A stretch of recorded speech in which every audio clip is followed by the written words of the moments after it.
votre émission Édifie bien sûr votre foi, le temps de ton salut, une émission produite par la MEDIXA. Alors, nous sommes maintenant accompagnés de l'apôtre Angora Abo Raphaël du dit ministère. Bonjour apôtre. Bonjour monsieur.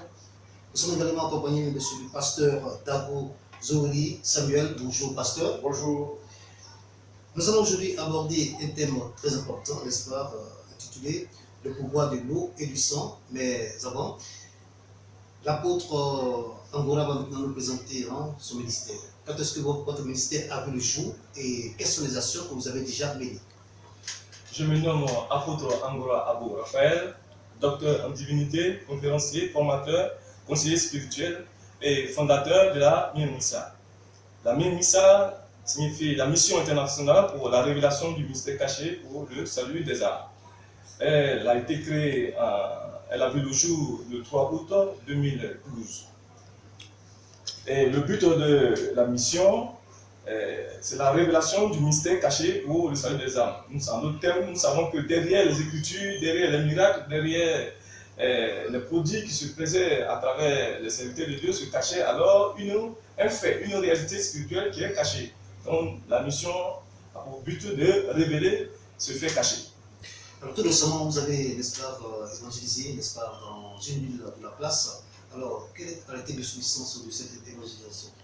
L'évangélisation a pour but de faire connaître à la communauté nationale et internationale et aux pasteurs et aux hommes de Dieu qu'ils prennent conscience des Écritures. Parce que derrière les Écritures se cache un fait mystérieux qui n'est pas encore révélé.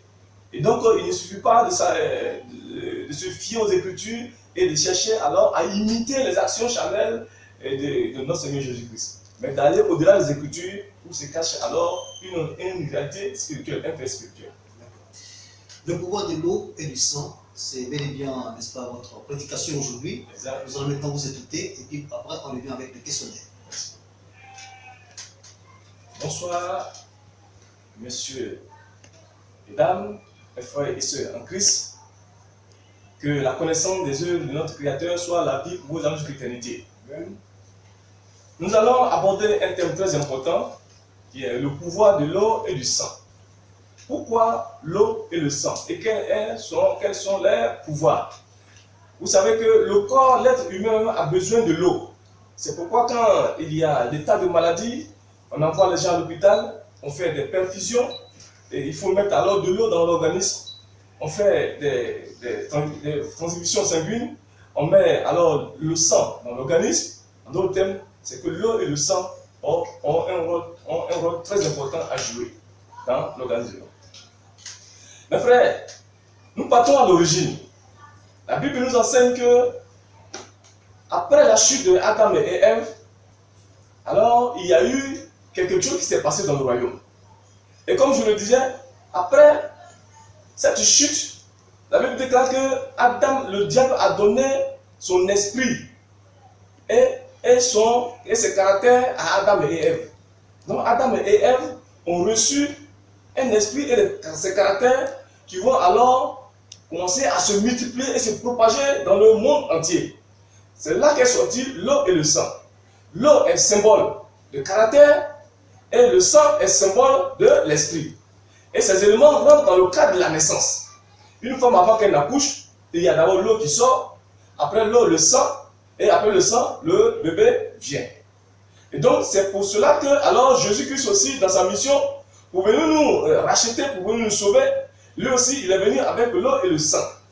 Et quand nous partons dans la naissance, nous savons que la naissance a mis en place 7 pouvoirs. Il y a 7 pouvoirs qui rentrent dans le cadre de la naissance, qui permet aux esprits de diriger la vie de l'homme.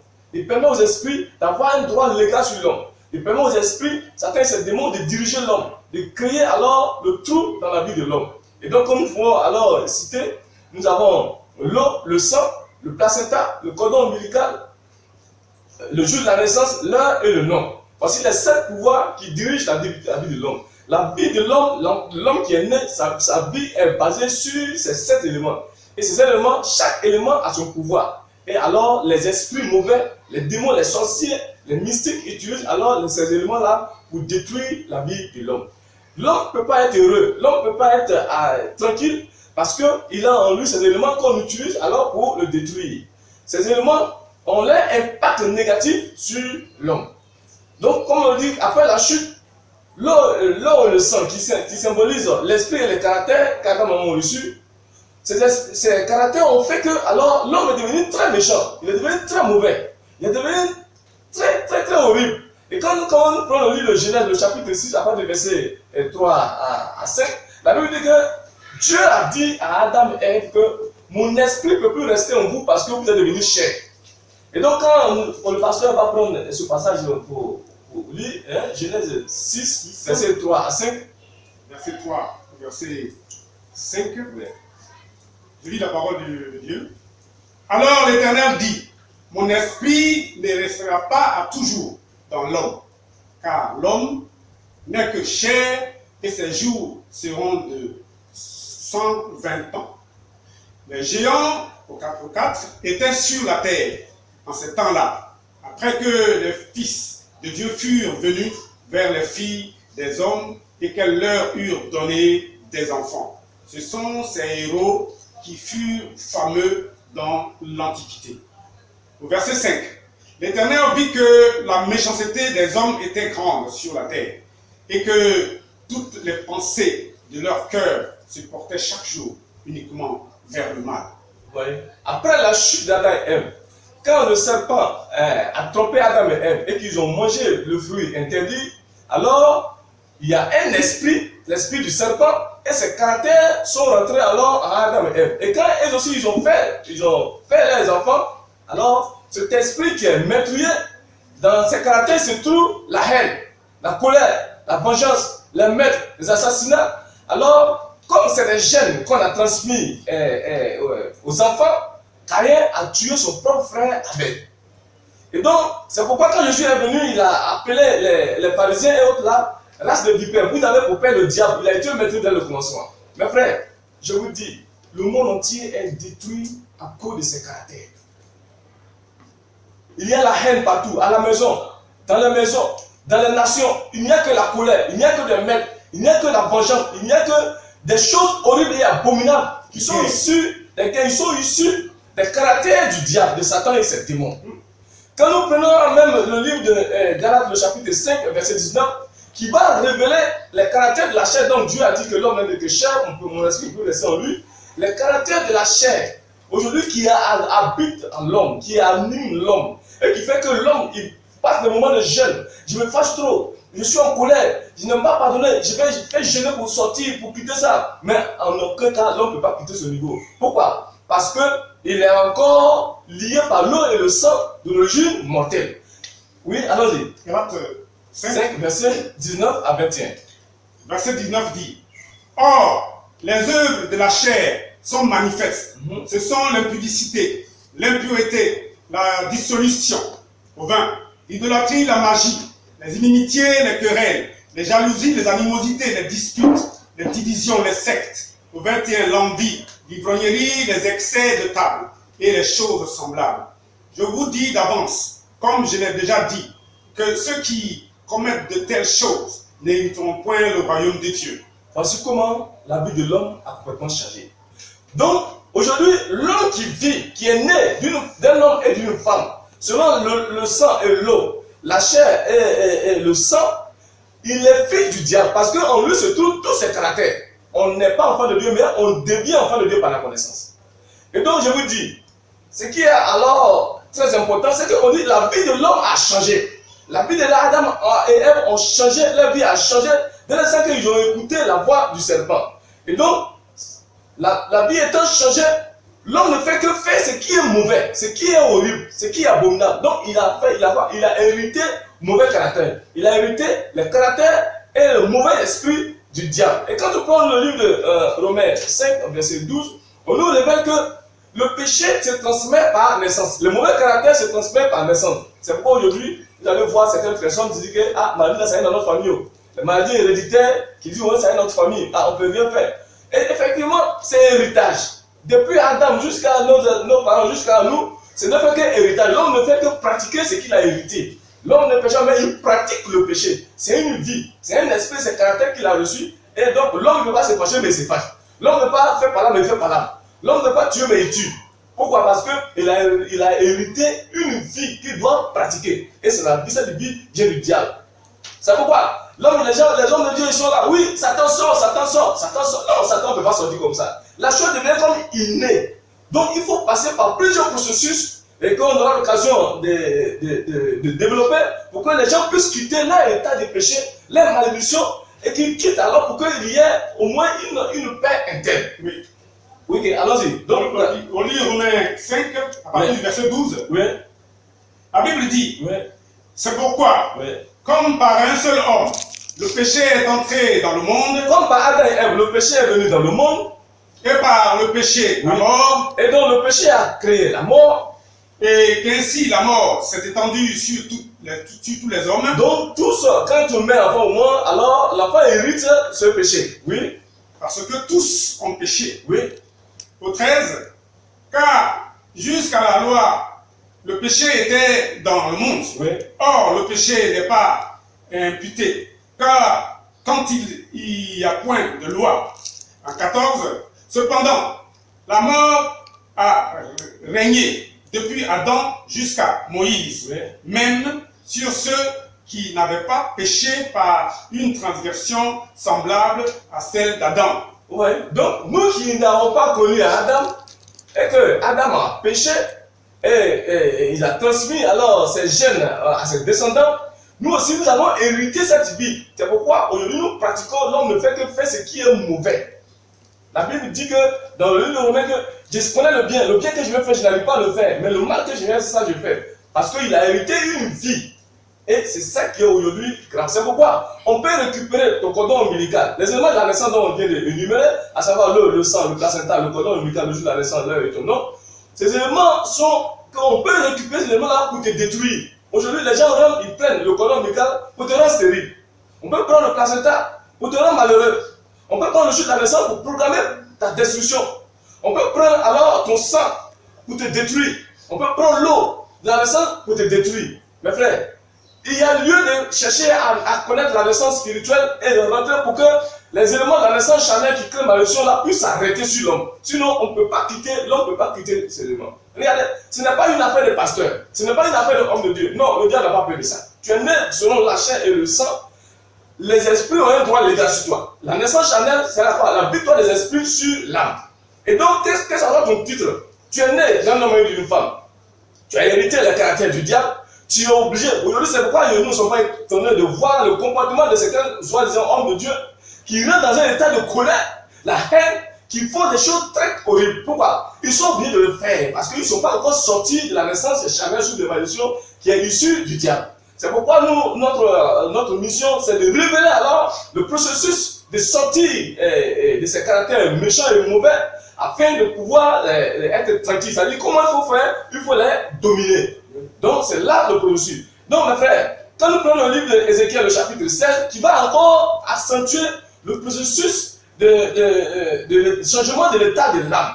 Quand l'âme a chuté, on vient nous révéler alors les éléments de naissance. Puisque si on n'a pas cité dans les on va dire que mais où ces éléments sont sortis. Donc le livre d'Ézéchiel 16, verset 3 à 5, va faire sortir les éléments de la naissance qui sont source de malédiction.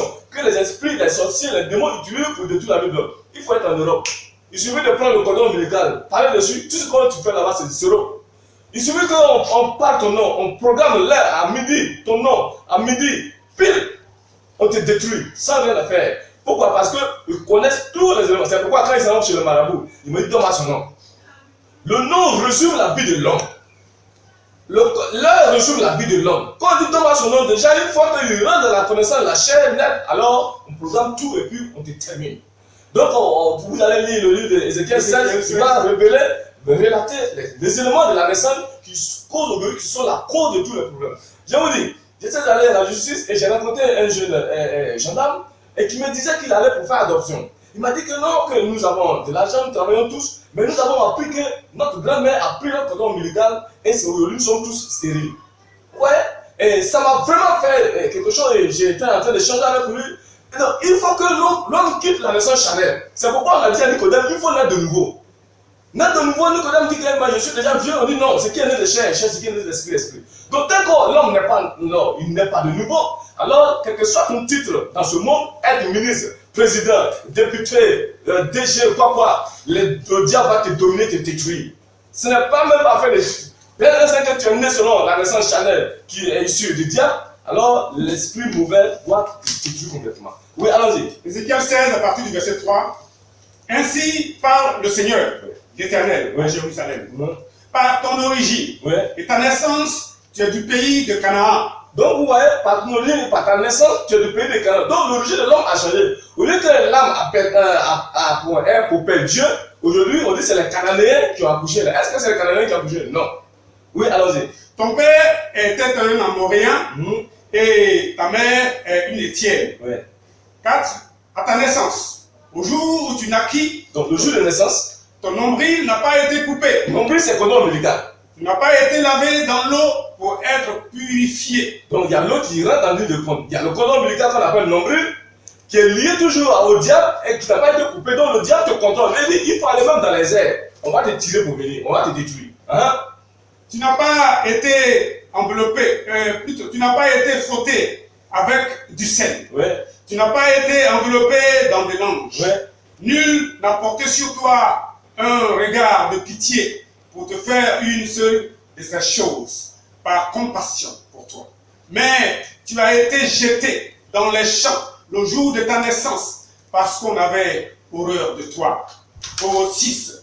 Je passais près de toi, et je t'aperçus baigné dans ton sang. Baigné dans ton sang, oui.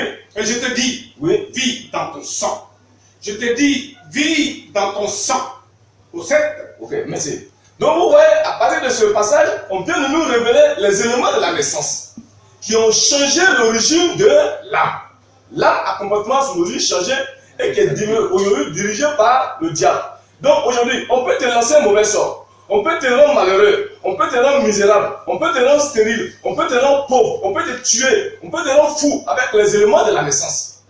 N'importe qui. Il suffit de voir, prendre un seul élément dedans, alors on a eu l'homme. C'est pourquoi aujourd'hui la vie de l'homme est devenue misérable.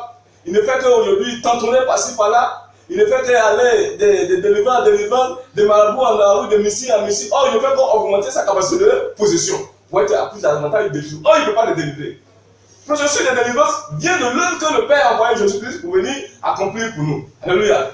Voici pourquoi Dieu, sachez que l'homme ne peut pas quitter cette vie, cet état de vie. Il ne peut pas abandonner le caractère et le mauvais esprit. Alors il a envoyé son fils, notre grand frère Jésus-Christ, pour venir récupérer ces éléments et les détruire par sa mort, afin que nous soyons délivrés, nous soyons dégagés. Et donc, si nous n'avons pas connu le processus de sa naissance, de sa mort, de sa souffrance, de sa mort, de sa résurrection, alors on ne peut jamais être délivré. Je vous dis, ce n'est pas une affaire de Satan sort, Satan sort. Satan ne peut pas sortir comme ça. Non. Comme on est né en soupe, alors Dieu dit, et lui aussi il a envoyé son fils, né d'une femme comme on est né, pour récupérer les éléments de la naissance, afin, comme les éléments de la naissance font souffrir, alors il doit souffrir. Et donc, comme les éléments, là, pour aboutissement, c'est la mort, donc, alors ces éléments vont conduire à la mort. Et la mort va mettre fin alors à cette ancienne vie, et qu'on va l'enterrer à la résurrection, une nouvelle vie va se créer. Mais frère, c'est comme ça qu'il faut connaître. C'est pourquoi on a dit à Nicodème de naître de nouveau. Ce n'est pas une naissance de non, on a dit à Nicodème que tu dois changer de vie. Tu dois changer de vie. C'est pourquoi la Bible nous dit que dans le livre de Galates, le chapitre 4, verset 4 à 5, on dit que quand les temps ont été accomplis, Dieu a envoyé son fils, né d'une femme, comme on est né, et né sous la loi pour nous racheter. Racheter, c'est payer le prix. Puisqu'on a été vendu au diable. Donc, il veut nous racheter, donc il a payé le prix pour que nous, on soit alors délivrés. Et donc, la Bible nous déclare que quand Christ Jésus-Christ venait, lui aussi, il envoyait l'eau et le sang.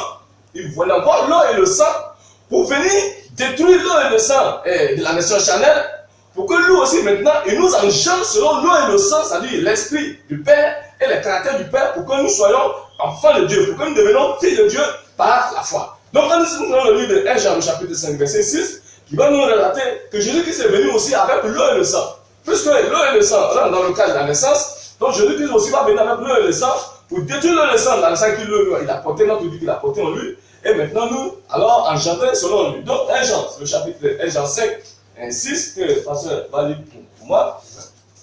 1 Jean 5, Oui. verset 6 dit, Oui, c'est lui, oui, Jésus-Christ, oui, qui est venu avec l'eau et du sang. oui. Non avec l'eau seulement, mais avec l'eau et avec le sang. Et c'est l'Esprit qui rend témoignage, parce que l'Esprit est la vérité. Donc, Jésus-Christ est venu avec l'eau et le sang. Mais est-ce que quand il venait, il y avait l'eau et le sang dans sa main? Non. Et l'eau et le sang, alors, va se matérialiser quand il a été alors tué, crucifié sur la croix. Oui. La Bible déclare dans le livre de... Et comme je le disais, Jésus-Christ est venu avec l'eau et le sang. Et donc, dans les Écritures, dans le livre de Jean, le chapitre 19, verset 34, la Bible va nous révéler que dans le livre de 1 Jean 5, où on a dit Jésus-Christ est venu avec l'eau et le sang, après la mort de Jésus sur la croix, et que Jésus ait versé l'eau et le sang de l'origine mortelle, c'est-à-dire qu'il avait porté notre vie en lui, et donc Jésus, nous étions en lui, donc sa souffrance sur la croix, où il a perdu l'eau sur la croix, il a perdu le sang sur la croix, et qu'il a rendu l'âme. Alors, les Écritures vont révéler que, effectivement, quand il est mort, ils ont percé son côté, un soldat est venu percer son côté. Et quand il a percé son côté, alors il y a eu l'eau et le sang sont sortis. Mes frères, on dit le sang a giclé. Nous savons que quand quelqu'un meurt, le sang ne circule plus. Mais on dit quand il est mort, qu'ils ont percé son côté, le sang a giclé. Donc on dit, la Bible nous révèle que Jésus-Christ est venu avec l'eau et le sang. Et c'est cette eau et ce sang que lui, il va utiliser, qui est symbole de l'esprit et le caractère, qui va former la vie de Dieu en nous, pour que nous devenions enfants de Dieu. Pour nous revêtir de la nouvelle vie en Christ, pour que nous appartenons réellement à Dieu. Donc vous allez lire le livre Jean 19 à partir du verset 34. Oui. Mais un soldat, Oui. un des soldats plutôt, lui perça le côté avec une lance. Et aussitôt, il sortit du sang et de l'eau. Vous voyez? Donc, Jésus qui est venu avec l'eau et le sang, c'était alors caché, un mystère. Et donc, il va se révéler que sur la croix, quand il a versé notre ancienne vie, que lui il a porté, parce que la Bible dit que Dieu a fait tomber sur lui nos iniquités. Comme les enfants ont participé au sang et à la chair, dans le livre de Hébreux 2, verset 14, comme nous sommes nés et que lui aussi il est né, donc en naissant, il récupère les éléments de la naissance. Donc Jésus-Christ a pris notre eau, le sang, le placenta, le cordon ombilical, le jour de la naissance, là et le nom. Jésus-Christ a pris ça et il allait détruire à la croix. Et donc maintenant, lui, il fait sortir son eau et son sang et les éléments de la naissance spirituelle, et que dans le tombeau, il va former une nouvelle vie en nous. Donc, l'Hébreu 2,14 dit, oui. Ainsi donc, Oui. puisque les enfants participent au sang et à la chair, Oui, donc comme nous sommes nés, lui aussi il est né, il y a également participé lui-même, Jésus a également participé lui-même, oui. afin que par la mort, En fait qu'en mourant à la croix, il anéantit celui qui a la puissance de la mort, c'est-à-dire le diable. c'est-à-dire qu'en mourant à la croix, puisque je vous dis que l'eau et le sang, c'est la vie du diable. Donc comme il est né et il a porté ça en lui, donc en mourant à la croix, en versant l'eau et le sang de l'origine mortelle, il était en train de détruire le diable. Donc on dit que par sa mort, il a anéanti celui qui a la puissance de la mort, c'est-à-dire le diable. Oui. Et qu'il délivra tous ceux qui, par crainte de la mort, étaient toute leur vie retenus dans la servitude. Et qu'il délivra toi et moi, vous et moi, il nous a délivrés. Donc c'est pourquoi il a porté ça. Vas-y. Au 16 dit, Oui. car assurément, Oui. ce n'est pas à des anges qu'il vient en aide, Non. mais c'est à la postérité d'Abraham. Donc il est venu nous aider. C'est pourquoi on dit, la Bible dit, il est né comme nous pour récupérer les éléments de la naissance et détruire et prendre l'eau et le sang pour former une nouvelle vie en nous. Et donc on devient alors enfant de Dieu. C'est pourquoi la Bible dit que vous qui avez été baptisés en Jésus-Christ, c'est-à-dire en sa mort, vous avez revêtu Christ et vous êtes devenus alors fils de Dieu par la foi. Donc nous sommes devenus aujourd'hui fils de Dieu par la foi. C'est pourquoi il faut un chrétien doit connaître alors les éléments de la naissance et les éléments qui sont tombés sur Jésus. Et prend ça pour annuler sur sa vie et chercher à rentrer dans la naissance spirituelle faite par Dieu, Christ, Saint-Esprit et Jésus. Et pour que nous revenions, alors nous portons l'image du céleste, la sémence incorruptible, à savoir l'esprit et l'eau de notre papa, pour que nous ressemblions à notre Père. Pour que désormais, ce ne soit plus la colère, ce ne soit plus la haine, ce ne soit plus la vengeance, les mépris qui nous animent, mais que ce soit le fruit de l'esprit, qui est la joie, la paix, l'amour, le pardon, qui soit l'objet de nos pensées, de nos vies. Et la Bible là, les gens diront que nous sommes vraiment fils de Dieu, nous ressemblons alors à notre Père. le verset 17 dit, Oui, en conséquence, oui. il a dû être rendu semblable en toutes choses à ses frères. Vous voyez qu'il est devenu l'homme comme nous. Il a dû être rendu semblable en toutes choses à ses frères que nous sommes. C'est-à-dire qu'il est né comme nous, on est né homme.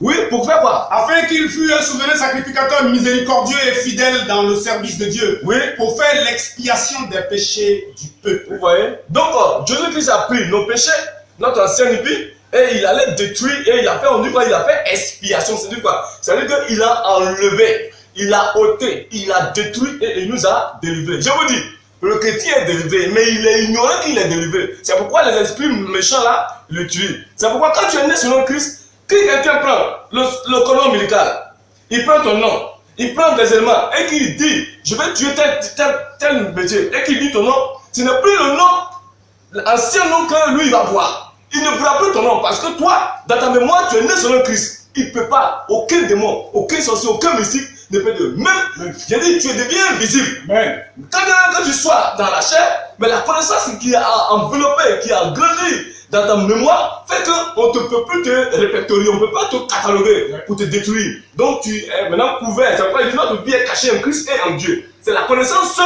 qui nous amène alors à vivre cette vie selon le plan du Créateur. Donc mes frères, voici l'enseignement concernant le sang, donc leur pouvoir. Donc aujourd'hui, je vous dis, chacun doit rester dans l'eau et le sang du Christ pour porter l'image de Christ afin qu'il soit à l'abri. Que la connaissance de notre Créateur soit à l'abri pour la éternité. Amen. Et que chacun de nous rumine et garde cette connaissance afin qu'il soit toujours à l'abri et qu'il demeure alors fils de Dieu par la foi. Donc je vous remercie et que le Seigneur vous soutienne et vous fortifie davantage. Merci à vous, pasteur et l'apôtre Angora Abou Raphaël, de la Mémissa. Alors, c'était bien sûr un thème très important.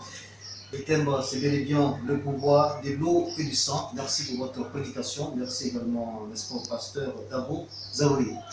Alors, dans vos propos, pasteur, vous avez parlé bien sûr d'héritage. Vous avez dit que l'homme a hérité bien sûr du péché. Alors, c'est quel héritage parlez-vous exactement? Héritage de malédiction. Il y a des familles aujourd'hui, il y a une maladie qui les attrape. Et les mêmes parents de la famille, ceux qui sont de cette famille, meurent de cette manière. Où leur vie se termine de cette manière. On leur dit qu'ils doivent vivre heureux et à la fin de leur vie, c'est la vie malheureuse. Il y a des maladies qu'on ne peut pas guérir. Il y a d'autres, les maladies comme les maladies asthmatiques, les maladies héréditaires, les maladies de sang, qui sont transmises de génération en génération à travers la naissance des parents. Donc, à l'IS que les parents ont contracté, alors comme ils ont vendu les entrailles, alors les enfants qui sont des entrailles héritent, alors ces malédictions héritent ces problèmes. C'est pourquoi aujourd'hui, les enfants sont un peu partout, mais ils ont des problèmes.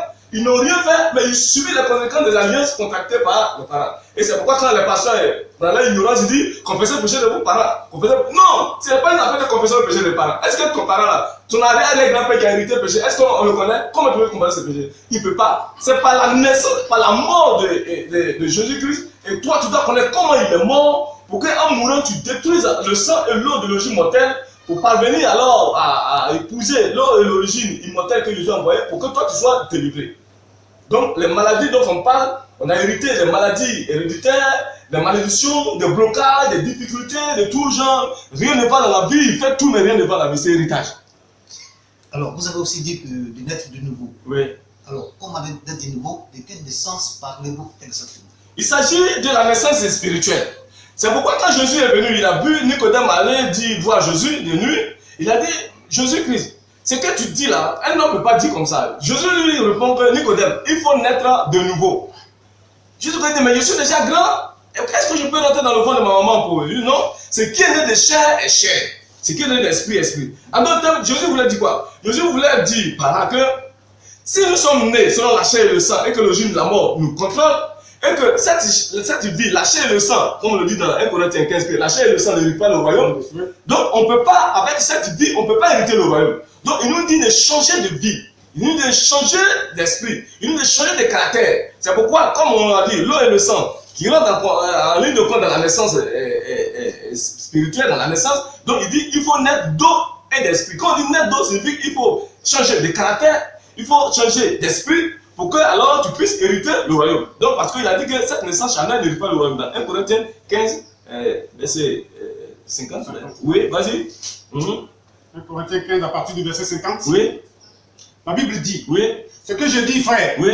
c'est que la chair et le sang ne peuvent hériter le royaume de Dieu et que la corruption n'hérite pas l'incorruptibilité. Donc notre naissance charnelle là ne fait pas de nous enfants de Dieu, on ne peut pas hériter. Donc c'est pourquoi il a dit, nous devons changer d'esprit, nous devons changer de caractère pour que nous appartenons alors à Dieu. Donc cette naissance là se fait par la foi, la connaissance de comment Jésus est né, comment il a souffert, comment il est mort et comment il est ressuscité. Alors cette connaissance qu'on grave en nous fait de nous enfants de Dieu. C'est pourquoi il a dit dans le livre de Jean 1, verset 12, là-bas, il a dit que à tous ceux qui l'ont reçu, cette connaissance et qui croient en son nom, lui, il est dans le pouvoir de devenir enfants de Dieu, qui sont nés non selon la chair, ni selon le sang, mais selon Dieu. Donc voici comment alors cette naissance on arrive. Donc si on ne t'a pas décrit la connaissance, tu ne peux pas devenir enfant de Dieu. Jamais. Si on ne t'a pas donné le processus de la naissance de Jésus, de sa souffrance, de sa mort, de sa résurrection, tu ne peux pas devenir enfant de Dieu. Parce que c'est ça qu'il faut graver alors dans la mémoire et que Dieu va voir ça, que la connaissance est en toi. Alors l'œuvre qu'il a accomplie, alors il n'aime pas complètement. Et ça change ta vie. C'est pourquoi il a dit dans Éphésiens, le chapitre 1, verset 13 à 14, il a dit, et que je paraphrase, il dit, vous aussi, après avoir entendu la parole de la vérité, l'évangile de votre salut, dans lequel vous avez cru, vous avez été scellés du Saint-Esprit qui avait été promis, qui est un gage. Donc c'est le cours de la description de cette œuvre spirituelle-là qui permet à l'Esprit Saint de faire alliance avec nous pour changer notre vie, pour que nous appartenions à Christ. Parce que comment il faut naître de nouveau. Et est-ce qu'on peut utiliser l'eau, n'est-ce pas, et le sang pour des besoins magnifiques? Oui, comme je l'ai tantôt souligné, l'eau et le sang sont utilisés. Aujourd'hui, les messieurs qui utilisent le sang, les gens utilisent l'eau. Et c'est pourquoi quand l'homme a des difficultés, a des problèmes, il s'en va voir les mystiques, il dit bon, comme ta vie est bloquée, viens, on va te laver. Et il s'en va les laver au bord de l'eau, ou bien sur les carrefours, nus, parce que il veut pas reconstituer ses caractères, parce que ce sont les richesses. Donc il veut les reconstituer. Donc aujourd'hui, on peut utiliser l'eau et le sang pour te détruire. Complètement pour te détruire. Ouais. Et malgré la nouvelle naissance, malgré, n'est-ce pas, les séances de prière, on constate que le péché gagne toujours du terrain. Vous, en tant qu'apôtre, comment expliquez-vous cela? Oui. Aujourd'hui, comme je le dis, c'est notre but, c'est qu'aujourd'hui, les gens sont ignorants. Les gens sont ignorants parce que, je vous dis, comme je le dis, derrière les Écritures se cache un fait. Et donc, si ce fait n'est pas révélé et enseigné, alors les gens ne peuvent jamais être délivrés. Et donc, comme le caractère du diable, on a bien souligné, alors il ne fait qu'augmenter la capacité de possession. Donc les actions de l'homme ne font qu'attirer même la malédiction même sur lui et fait qu'il devient encore possédé davantage. C'est pourquoi aujourd'hui, malgré les séances de prière, comme vous le soulignez, malgré les jeûnes, malgré les prières, malgré tous les programmes, on ne fait que le monde va de mal en pis parce que les gens sont ignorants. Ils ne font que copier de manière charnelle les actions de Jésus. Or, il faut chercher à avoir la révélation pour qu'il y ait un impact alors de cette œuvre-là sur nous. Vous avez aussi parlé, n'est-ce pas, de la mort du Christ. Oui. Et vous avez parlé, n'est-ce pas, de son sang, de l'eau qui a coulé. Oui. Est-ce qu'on peut dire que la mort du Christ a été salutaire? Oui, effectivement, la mort de Jésus est salutaire. Et vraiment très salutaire parce que si Jésus n'était pas mort, on ne serait pas alors sauvé. Mais malgré que même Jésus est mort et que les gens sont ignorants, regardez comment l'homme vit. On a l'impression qu'aucune action n'a été menée par le Père pour que les âmes soient sauvées. Donc c'est pourquoi aujourd'hui cette histoire de Judas a vendu Jésus et par-ci par-là, ça n'a pas son sens. Parce que ici il n'est pas mort, nous on est perdus pour de bon. C'est pourquoi il a dit que Dieu il a fait une chair semblable à celle du péché pour que nous parvenions alors au salut.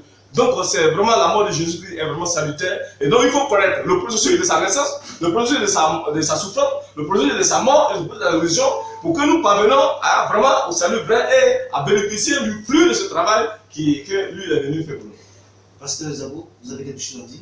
Bon, quelque chose pour moi qui est important que j'ai entendu dans toutes les prédications qui m'a vraiment marqué, parce que nous on était de l'autre côté. Hein. Aujourd'hui, Dieu a fait grâce, je suis avec l'apôtre, mais ce qu'il dit est tellement vrai que, bon, on dit, tant pis mon pied. Voilà. Donc, je vais lire un peu ce qui m'a marqué dans tout ce qu'il a dit, et puis je suis d'accord avec lui. C'est 1 Corinthiens 2, à partir du verset 7. La Bible dit, « Nous prêchons la sagesse de Dieu, mystérieuse et cachée, que Dieu, avant les siècles, avait destinée pour notre gloire. » Au 8. Sagesse qu'aucun des chefs de ce siècle n'a connu. Car s'ils l'eussent connu, ils n'auraient pas crucifié le Seigneur de gloire. Mais il est écrit, ce sont des choses que l'œil n'a point vues, que l'oreille n'a point entendues, et qui ne sont point montées au cœur de l'homme. Des choses que Dieu a préparées pour ceux qui l'aiment. Dieu nous les a révélées par l'Esprit, car l'Esprit sonde tout, même les profondeurs de Dieu lui-même. Moi, je m'arrête là pour dire que si, pasteurs que nous sommes, hommes de Dieu que nous sommes, si ce n'est pas cette sagesse mystérieuse et cachée que nous prêchons, on dira à chaque année, chaque heure, chaque carrefour, démon sort, démon ne sortira pas. Donc je laisse un peu l'apôtre aller encore dans ce sens de cette écriture pour nous éclairer encore. Et donc, comme on le dit, c'est le but de la mission MILMIXA, la mission internationale pour la révélation du mystère caché pour le salut des âmes. Donc un travail mystérieux a été fait, que l'œil n'a point vu, que l'oreille n'a jamais entendu parler, qui n'est jamais entendu dans le cœur de l'homme, que Dieu a fait dans le royaume, et il a envoyé son Fils pour venir nous témoigner. Et donc c'est la connaissance de là, c'est pourquoi il a dit dans le livre de Jean 18, verset 37, que je suis venu dans le monde pour rendre témoignage à la vérité. Donc Jésus-Christ est venu pour nous révéler. Et ce sont des choses que l'homme n'a pas vues. Et que c'est par révélation qu'on arrive alors à enseigner, à révéler ça, pour que ceux qui entendent aient la foi pour parvenir au salut. Apôtre, depuis votre ministère, Oui. est-ce que vous pouvez donner un exemple brièvement concernant, par exemple, une famille qui a été décimée par l'eau ou par le sang? Oui, effectivement, comme je le disais, il y a une famille que j'ai connue dans un village vers Tiasalé, et qui, la dame ne faisait pas enfant, ils sont allés adorer une ou autre, et alors, dans le même mois, elle a eu grossesse. Quand elle a accouché, l'enfant a grandi. Et donc, dans notre causerie, la fille est tombée. Donc, quand je l'ai récupérée, j'ai commencé à prier, à décrire le sacrifice.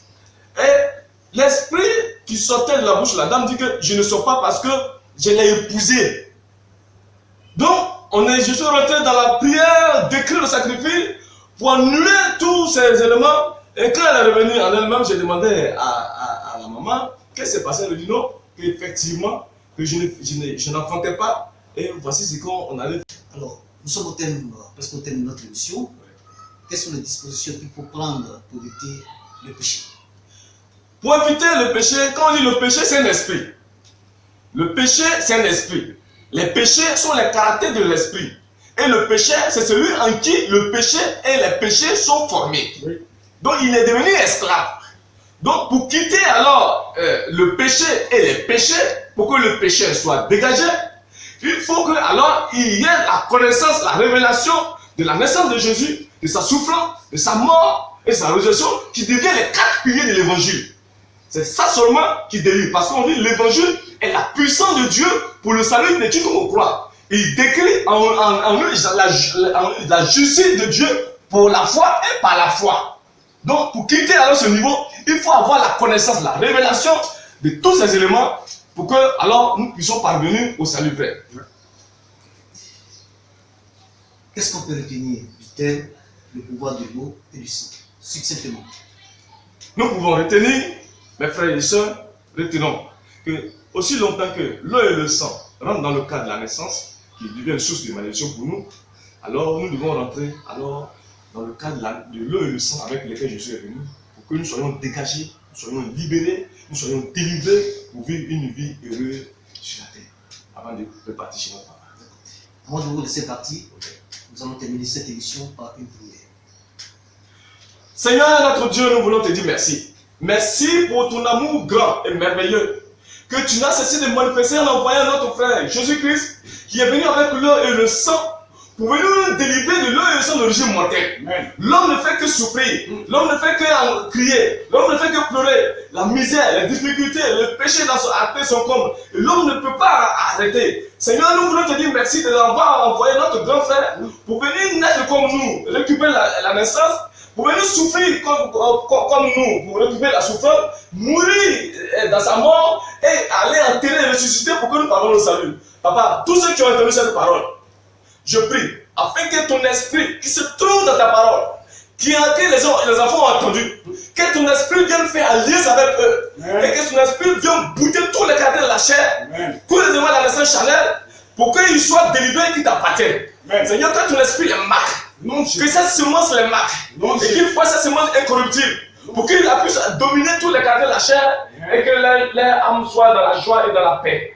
Que ton nom se soit glorifié, au nom de Christ ressuscité. Amen. Amen. J'étais accompagné de l'apôtre Angora Aboratel de la MIMIXA, Mission internationale pour la révélation du ministère caché pour le salut des âmes. Merci à vous, pasteur. Merci.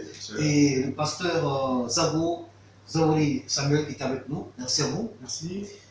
C'était le temps de ton salut. Merci de nous avoir suivis. Le thème, c'était le pouvoir de l'eau et du sang. Et Dieu vous bénisse. Papa t'a sauvé.